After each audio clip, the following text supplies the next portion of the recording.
The woman accidentally discovered a large hole at her husband's grave, and in a panic, she used a shovel to dig it up. When she saw what was buried underground, she immediately called the police. Arabella tightened the scarf around her neck as she knelt beside her late husband's gravestone. The chill in the air seemed sharper today, or perhaps it was her imagination. The small trowel in her hand brushed aside damp leaves as she worked to clear the base of the stone. Her hands were steady, practiced, as if tending to this small patch of earth could somehow keep her husband's memory alive.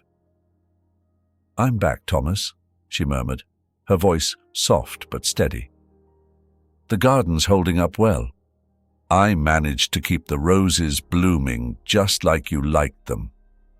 Her words lingered in the air, unhurried and deliberate, carrying the weight of someone used to talking to silence. This had become her ritual. Every Tuesday, rain or shine, Arabella visited him. It wasn't just about the flowers or the clean gravestone. It was about keeping the connection alive. But this morning, something was different. Something wasn't right. It wasn't the usual stillness of the cemetery that made her pause. It was the small, shallow hole a few feet from the gravestone. The earth there looked fresh, darker, and looser than the surrounding ground. Arabella straightened, her fingers clutching the trowel tighter. She tilted her head, studying it. "What on earth?" she whispered. The hole wasn't big, no larger than a dinner plate. But it was out of place, jarring against the otherwise undisturbed landscape.